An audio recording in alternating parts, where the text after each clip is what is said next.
what's your take on what's going on in the crypto markets right now? Obviously, we've seen a lot of red. We're seeing a bit of a turnaround now. Nobody knows if this is a long-term sustainable rally or if this is just a blip. I know it's hot where you are, but it's certainly feeling cold if you're an investor. What's your take? Well, first, thank you for having me. And you're right, it is hot where I am. It's about 102 degrees here in Austin, Texas. And of course, that heat wave is running across the entire South. What I think I would say we really are seeing is, first of all, a period in our industry that happens with many growing and nascent industries where, in fact, rationalization and some cleansing occurs.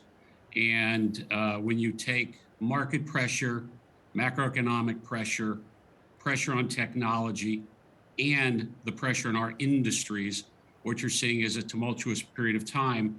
That said, and Sonali referenced it, we've seen Bitcoin come back a bit, and we're very happy to see some stability in the pricing of digital assets. Now, we've seen Bitcoin mining companies, which, they're normally big holders, selling their assets. You just dumped a huge portion of your Bitcoin a month ago. Why? And do you wish you didn't at this point?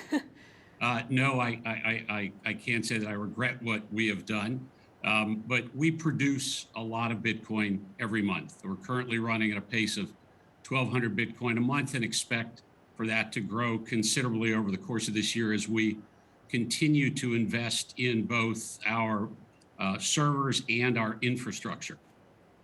There are a couple of considerations that are axiomatic when you're running a production business. One is you have to make sure you've got enough capital or cash to pay your bills when due. And we produce Bitcoin, but our obligations are in dollars. So we need to make sure we generate enough dollars to pay those obligations. Second is in these distressed or tumultuous environments, liquidity is very important. If you've got liquidity, one, you both make sure that your business is built to survive. And second, it puts you in a position to take advantage of opportunities that arise in a distressed marketplace. And so we made a strategic decision that it would behoove us to become much more liquid on our balance sheet to give us a lot more flexibility to take advantage of the situation we see in the coming months. Yeah, in the coming months, there's some other issues too, and that is indeed, you guys were talking about it before, and it's the weather. And so the heat wave that you're seeing, how is this going to continually impact operations, and what can you do to get around it? Well, you're right, it is hot. It's very hot across the South. It's very hot where I live in Austin, Texas.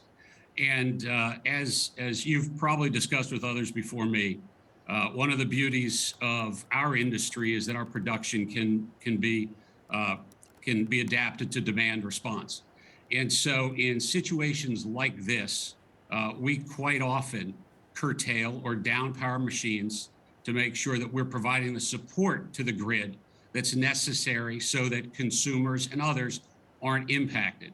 As we sit here in Texas at this very moment, we have in fact curtailed our operations for the afternoon at the request of ERCOT.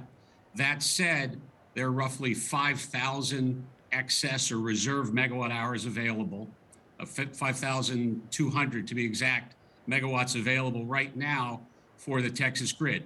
By downpowering, what we as a mining industry have done is provided more cushion to the system here in Texas. Mm-hmm. And I also want to talk about liquidity because you see this also issue affect others as well. You have Tesla saying, for example, that their selling shouldn't be seen as a verdict on Bitcoin, but wasn't a concern about liquidity of the company overall.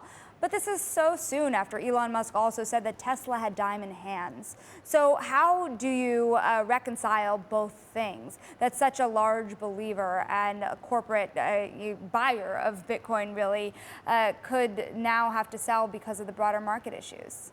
Well, it's although I don't know Tesla's finances intimately, I do happen to own one of their cars, and my son was smarter than me and happens to own their stock. But that said, I think it's a smart business move to get more liquid in an environment like this. As I understand it, both Elon personally as well as the company continue to have considerable holdings.